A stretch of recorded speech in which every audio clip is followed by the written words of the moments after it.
Olá, este é o Mais 365, um percurso diário com a Bíblia, onde caminhamos pela história da salvação e deixamos que ela dê sentido à nossa própria história. Durante 365 dias, do Gênesis ao Apocalipse, com a tradução da Difusora Bíblica, descobrimos que Deus continua a agir no tempo e na vida concreta de cada um. Eu sou o Francisco e este podcast nasce das equipas de jovens de Nossa Senhora. Lemos a Bíblia inteira, um dia de cada vez, sempre sob o olhar de Maria. Hoje é o dia 208, estamos no período do exílio e vamos ouvir Isaías 37 e 38, Baruque 5 e 6, Provérbios 11, 25 a 28. Isaías 37. Tendo ouvido isto, Ezequias rasgou as vestes, vestiu-se de roupas grosseiras e dirigiu-se ao templo do Senhor. E enviou Eliaquim, chefe do palácio real, Shebná, o secretário, e os sacerdotes mais idosos, também vestidos de roupas grosseiras, para irem ter com o profeta Isaías, filho de Amós, os quais lhe disseram: Eis o que diz Ezequias: Este é um dia de aflição, castigo e humilhação. Como se costuma dizer, os filhos estão prestes a nascer, mas a mãe não tem força para os dar à luz. O rei da Assíria mandou o seu copeiro mor para insultar o Deus vivo. Oxalá o Senhor teu Deus tenha ouvido semelhantes insultos e o castigo pelas palavras que pronunciou. Intercede, pois, junto do Senhor, em favor do que resta do seu povo. Os servos do rei Ezequias apresentaram-se a Isaías. Este respondeu-lhes: Direis ao vosso soberano o seguinte: Eis o que diz o Senhor. Não te assustes com as palavras que ouviste, com os ultrajes que proferiram contra mim os oficiais do rei da Assíria. Vou insuflar-lhes um tal espírito, que ao receber uma certa notícia, voltará para a sua terra, onde morrerá assassinado. O copeiro-mor do rei da Assíria soube entretanto que o rei tinha deixado Laquis para ir combater contra Libná e foi lá ter com ele. É que o rei da Assíria tinha sabido que Tiracá, o rei da Etiópia, o vinha atacar. Senaqueribe enviou então mensageiros a Israel com esta mensagem: Isto direis a Ezequias, rei de Judá: Não te deixes enganar pelo Deus em quem confias, pensando que Jerusalém não será entregue nas minhas mãos. Não ouviste contar como é que os reis da Assíria trataram todos os países que devastaram? E poderás tu salvar-te? Porventura foram salvos pelos teus deuses as nações que os meus antepassados aniquilaram: Gozan, Aran, Recef e os habitantes de Éden que estavam em Telassar. Onde está o rei de Amate, de Arpad, de Lair, de Sefarvaim, de Ená e de Avá? Ezequias tomou a carta da mão dos mensageiros e leu-a. Depois subiu ao templo, abriu-a diante do Senhor e suplicou-lhe, dizendo: Senhor do universo, Deus de Israel, sentado sobre os querubins, Tu és o único Deus de todos os reinos da terra, Tu que fizeste os céus e a terra. Presta atenção, Senhor, e escuta. Abre os olhos e vê. Repara na mensagem que me dirige Senaqueribe, para ultrajar o Deus vivo. É verdade, Senhor. Os reis da Assíria destruíram todas as nações. Queimaram todos os seus deuses, porque não são Deus, mas apenas estátuas de madeira e de pedra feitas pelos homens. Agora, Senhor, nosso Deus, livra-nos das mãos de Senaqueribe, e todos os povos da terra conhecerão que só Tu, Senhor, és Deus. Então Isaías, filho de Amós, mandou dizer a Ezequias: Eis o que diz o Senhor, Deus de Israel: Ouvi a tua súplica por causa de Senaqueribe, rei da Assíria. É esta a sentença que o Senhor pronuncia contra ele. A donzela de Sião escarnece de ti. A donzela de Jerusalém meneia a cabeça nas tuas costas. A quem é que insultaste e ultrajaste? Contra quem levantaste a tua voz e o teu olhar soberbo? Foi contra o Santo de Israel. Por meio dos teus embaixadores ultrajaste o Senhor, dizendo: Com a multidão dos meus carros subi ao cimo dos montes, aos cumes do Líbano.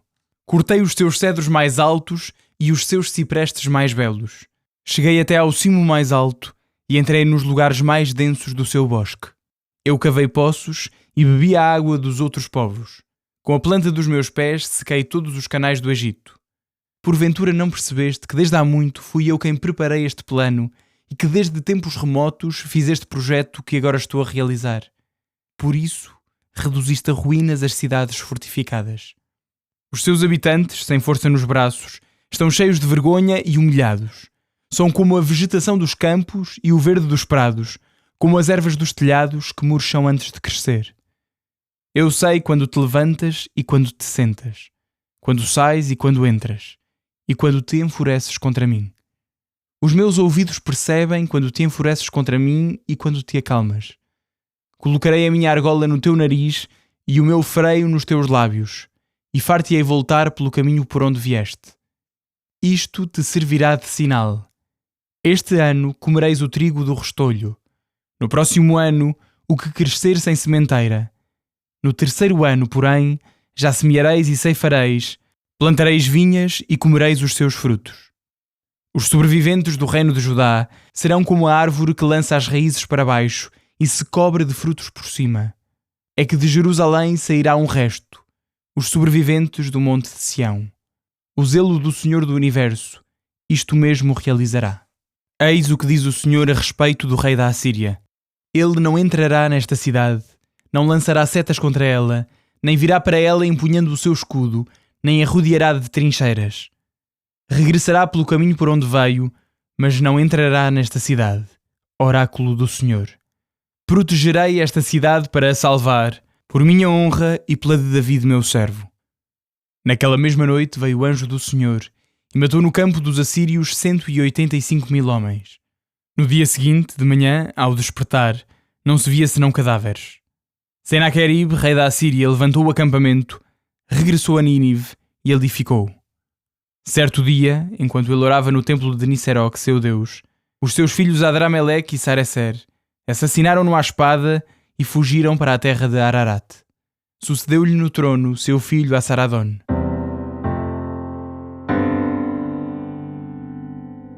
Isaías 38. Por este tempo, o rei Ezequias adoeceu de uma enfermidade mortal. O profeta Isaías, filho de Amós, veio visitá-lo e disse-lhe: Eis o que diz o Senhor. Faz o testamento, porque vais morrer muito brevemente. Ezequias voltou o rosto para a parede e fez ao Senhor esta oração: Senhor, lembra-te que tenho andado fielmente diante de ti, com um coração sincero e íntegro, pois fiz sempre a tua vontade. E começou a chorar, derramando lágrimas abundantes. Então a palavra do Senhor foi dirigida a Isaías nestes termos: Vai e diz a Ezequias: Eis o que diz o Senhor, o Deus de teu pai David.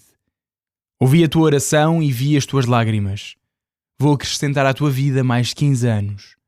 Hei de livrar-te, a ti e a esta cidade, das mãos do rei da Assíria, e protegê-la-ei. Isaías disse-lhe: É este o sinal da parte do Senhor para que saibas que ele cumprirá a promessa. No relógio do sol de Acás farei retroceder a sombra 10 graus, tantos quantos tinha avançado. E o sol retrocedeu os 10 graus que já tinha avançado. Poema que Ezequias, rei de Judá, compôs por ter sido curado da sua doença. Eu pensei: a meio dos meus dias vou ter de descer às portas do abismo, privado do resto dos meus anos. Eu pensei: não mais verei o Senhor na terra dos vivos, não mais verei os homens entre os habitantes do mundo. A minha morada é levada para longe de mim, como uma tenda de pastor. Enrolei a minha vida como um tecelão, mas acabou-se-me por falta de fio. Dia e noite, Senhor, me estais consumindo, e soluço até ao amanhecer. Como um leão, ele me quebrou todos os ossos, dia e noite me estais consumindo. Pio como a andorinha, arrulho como a pomba. Os meus olhos cansam-se de olhar para o alto. Senhor, estou em agonia, confortai-me. Mas que poderei dizer-lhe para que me responda, se é ele quem faz isto? Hei de aguentar todos os meus anos com esta amargura na alma.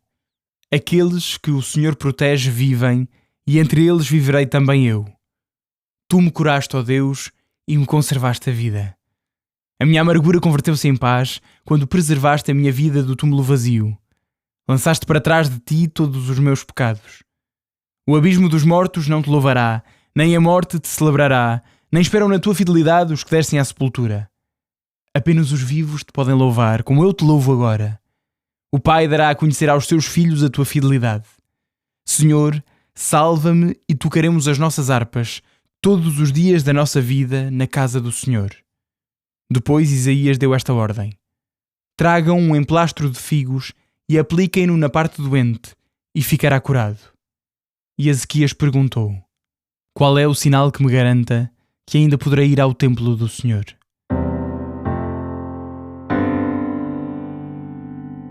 Baruque 5. Jerusalém, tira as vestes de luto e de aflição, reveste-te para sempre dos adornos da glória que te vem de Deus. Cobre-te com o manto da justiça que vem de Deus e põe sobre a tua cabeça o diadema da glória do Eterno, porque Deus vai mostrar o teu esplendor a todos os que vivem debaixo do céu.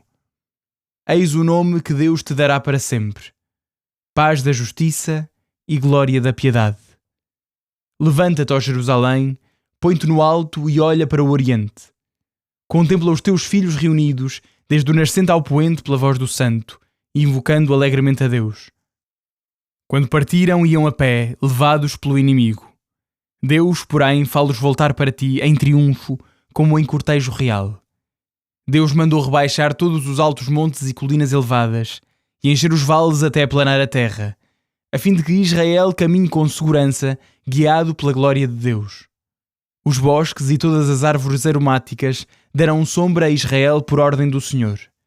Na verdade, o próprio Deus conduzirá Israel com júbilo à luz da sua majestade, com a justiça e a misericórdia que dele procedem.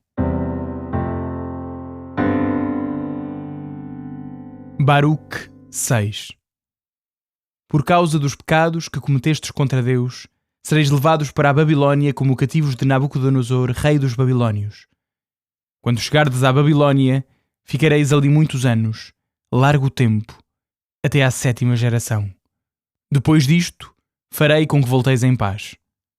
Durante esse tempo, na Babilônia, ireis ver, levados aos ombros, deuses de prata, de ouro e de madeira, e que infundem temor aos pagãos. Tende cuidado para não imitardes esses estrangeiros, a ponto de vos deixardes possuir do temor desses deuses. Quando virdes a multidão comprimir-se em torno deles para os adorar, dizei no vosso íntimo: é só a ti, Senhor, que devemos adorar. Na verdade, o meu anjo está convosco, e ele velará pelas vossas vidas. A língua desses deuses foi polida por um artista, mas eles, apesar de dourados e prateados, são falsos e não podem falar. Tal como se faz para uma donzela adornada com joias, agarram em ouro e tecem coroas para colocar na cabeça dos seus deuses. Acontece, porém, que os sacerdotes roubam o ouro e a prata para o utilizarem em proveito próprio. Chegam a dar parte dele a prostitutas de bordéis. Enfeitam com ricas vestes a esses deuses de prata, de ouro ou de madeira, como se de homens se tratasse. Por mais que os vistam de púrpura, não se livram da ferrugem nem da traça. Limpam-lhes o rosto para tirar o pó que lhes caiu em cima no templo. Este Deus tem um cetro na mão, como se fosse um governador da província, mas não é capaz de castigar aquele que se revolta contra ele. Tem na mão um cutelo e uma espada, mas não se pode defender do inimigo nem dos ladrões. Por aqui se vê que não são deuses. Portanto, não deveis temê-los. Como um vaso se quebra e perde a utilidade, assim acontece com esses deuses instalados em seus templos. Os seus olhos estão cheios de pó levantado pelos pés dos visitantes. Assim como se fecham as portas da prisão para alguém que vai ser condenado à morte porque ofendeu o rei, da mesma forma os sacerdotes fecham os templos com portas, trancas e ferrolhos, a fim de impedir que os ladrões venham roubar os deuses. Acendem-lhes lâmpadas em maior número que para si mesmos, embora os deuses não possam ver nenhuma. São como as traves do seu templo, cujo interior é corroído, segundo se diz, pelos vermes que saem da terra e devoram as suas vestes, sem que eles se apercebam. Negro se torna o seu rosto com o fumo que se eleva do seu templo. Sobre o seu corpo e a sua cabeça esvoaçam os morcegos, as andorinhas e outros pássaros, e também saltam os gatos. De tudo isto podeis concluir que não são deuses. Portanto, não deveis temê-los. O ouro de que são revestidos, que serve para os embelezar, só brilha se alguém lhe der lustro. Eles mesmos nada sentiram ao serem fundidos. Foram comprados por preço exorbitante, e não há neles espírito de vida.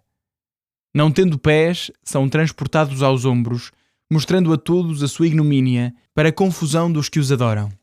Se alguma vez caem em terra, não se levantam por si mesmos. Se alguém os põe de pé, não se podem mover. Se inclinados, não se podem endireitar, e recebem como mortos as oferendas que lhes são apresentadas. Os sacerdotes, porém, vendem estas ofertas em proveito próprio, e as suas mulheres salgam-nas, não dando coisa alguma nem aos pobres nem aos necessitados. Até as mulheres menstruadas ou que deram à luz tocam nestes sacrifícios. Portanto, sabendo que não são deuses, não tenhais medo deles.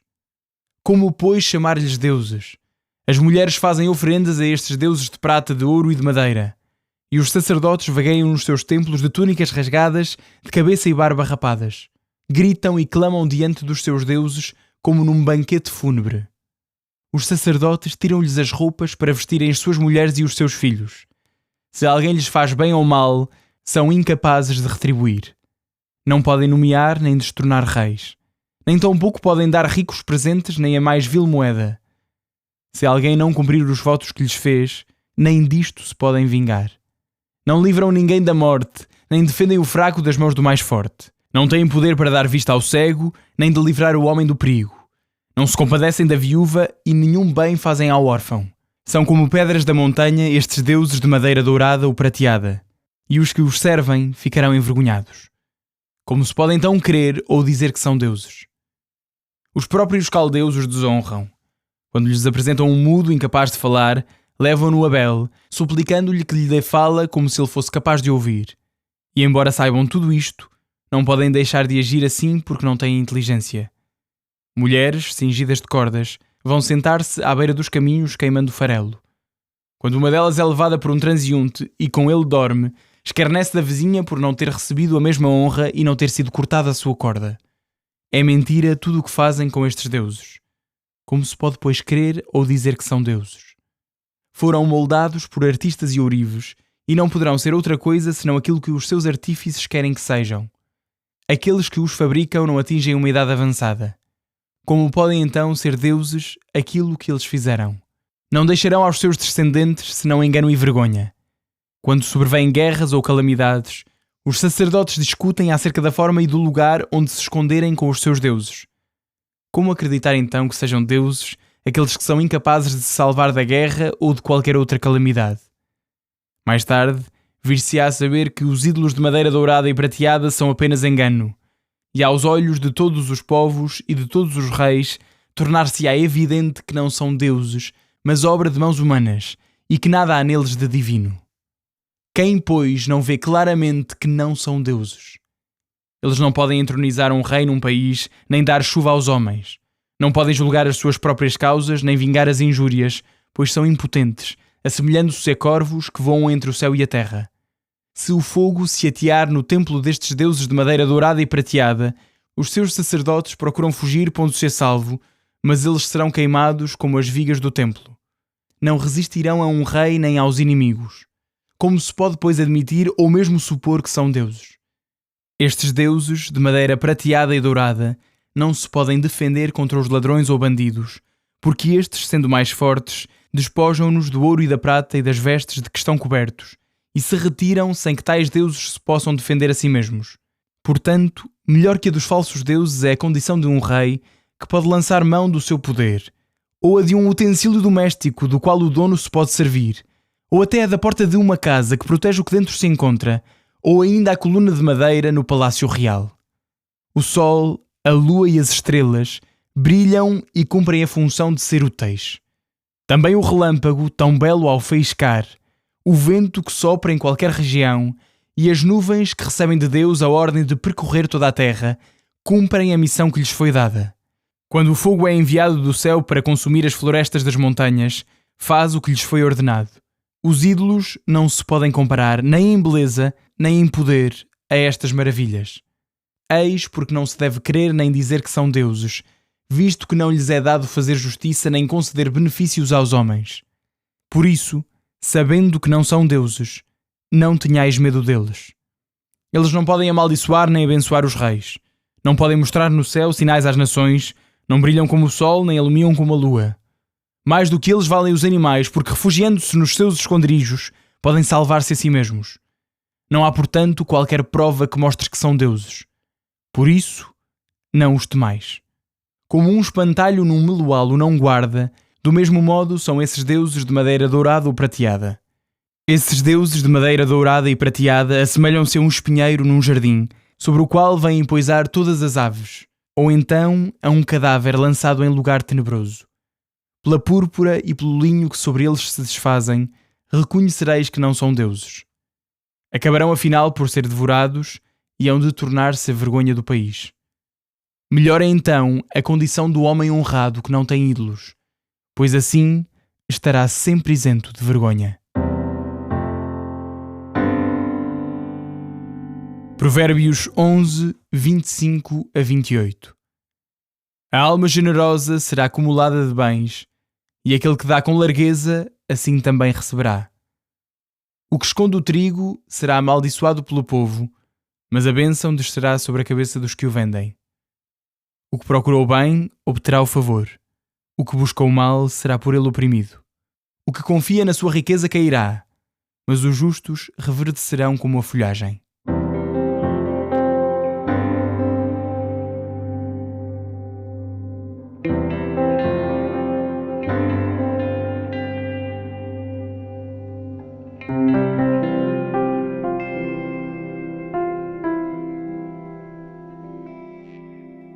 Olá, bem-vindo a mais um episódio do podcast Mais 365. Talvez este seja apenas um breve momento no meio de um dia cheio de afazeres. Talvez seja um tempo de oração mais tranquilo. Seja como for, agradeço-te por reservares estes minutos para a Palavra de Deus.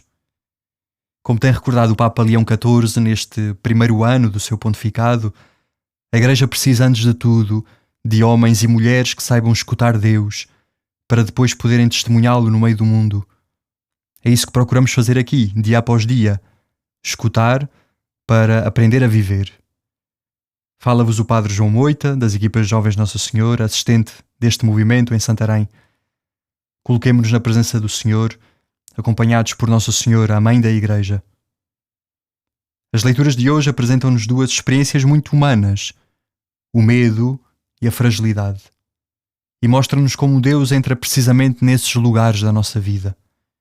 Nos capítulos 37 e 38 de Isaías, encontramos o rei Ezequias em duas situações dramáticas. Primeiro, Jerusalém está cercada pelos assírios. Depois, o próprio rei é atingido por uma doença grave. No primeiro caso, Ezequias faz algo que nem sempre nos ocorre fazer quando surgem problemas. Vai ao templo e coloca tudo diante de Deus. Recebe cartas ameaçadoras, ouve palavras de intimidação, vê o perigo aproximar-se, mas antes de agir, reza. Antes de procurar soluções humanas, procura o Senhor. É uma atitude bíblica muito profunda. A oração não substitui a ação, mas ajuda-nos a agir a partir da confiança e não a partir do medo. E Deus responde. Não necessariamente da forma que Ezequias poderia imaginar, mas recordando-lhe uma verdade fundamental. A história não está nas mãos dos poderosos, mas está nas mãos de Deus. No capítulo seguinte, a ameaça já não vem de fora, vem do próprio corpo. Ezequias adoece gravemente e confronta-se com a possibilidade da morte. A sua oração é comovente. Ele não esconde a tristeza, não finge a serenidade, não tenta parecer forte. Fala com Deus a partir da verdade do seu coração. Talvez esta seja uma das grandes lições destas páginas. Deus não espera orações perfeitas, espera corações sinceros. Ezequias descobre que a vida é um dom. E muitas vezes só percebemos verdadeiramente o valor dos dons de Deus quando nos apercebemos da nossa fragilidade. Nos capítulos 5 e 6 de Baruque, com que concluímos mais um pequeno, grande livro profético, encontramos uma palavra de consolação dirigida a Jerusalém. Depois do sofrimento, do exílio, Deus convida o seu povo a levantar-se e a olhar para o futuro com esperança. Há aqui uma imagem particularmente bela. Deus prepara um caminho plano para que os seus filhos regressem a casa. Os montes são rebaixados, os vales são preenchidos, e o povo pode caminhar em segurança. É uma imagem que nos recorda que a salvação é sempre iniciativa de Deus. Antes de nós o procurarmos, já Ele nos procurava. Ao mesmo tempo, Baruque alerta contra os ídolos. Realidades que parecem fortes, brilhantes, poderosas, mas que no fundo são incapazes de salvar. Talvez os nossos ídolos hoje não sejam estátuas de ouro ou prata, mas podem ser o prestígio, o sucesso, a imagem, o dinheiro ou até a ilusão de que conseguimos viver sem Deus. Os provérbios dão um passo mais nesta reflexão, com uma frase simples e luminosa: a alma generosa será acumulada de bens. A lógica de Deus continua a surpreender-nos. O mundo ensina-nos a guardar, Deus ensina-nos a partilhar. O mundo convida-nos a acumular, Deus convida-nos a confiar. E curiosamente é quem aprende a dar que acaba por descobrir a verdadeira riqueza, de que há mais alegria em dar do que em receber. Talvez a palavra de hoje nos deixe esta pergunta: quando surgem as dificuldades, para onde se dirige primeiro o meu coração? Para a preocupação, para o medo ou para Deus? Ezequias recorda-nos que a confiança não elimina os problemas, mas transforma a forma como os enfrentamos. Rezemos hoje. Senhor, ensina-nos a recorrer a Ti nas alegrias e nas dificuldades. Quando o medo nos visitar, fortalece a nossa confiança. Quando experimentarmos a fragilidade da vida, ajuda-nos a reconhecer cada dia como um dom do Teu amor. Dá-nos um coração livre dos ídolos e generoso no serviço aos irmãos. Nossa Senhora, ajuda-nos a caminhar sempre com os olhos postos em Deus. Amém. Até o próximo episódio.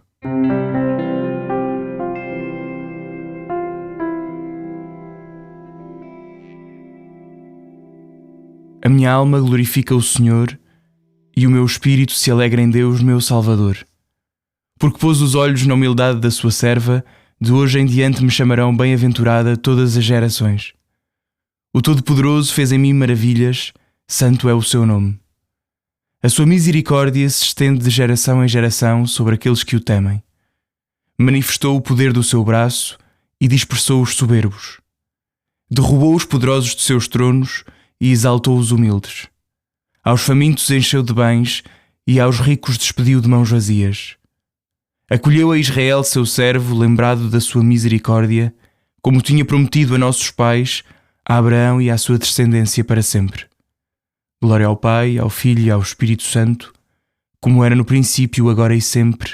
Amém.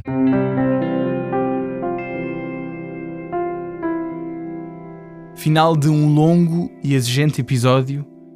Um abraço em Cristo. Até amanhã.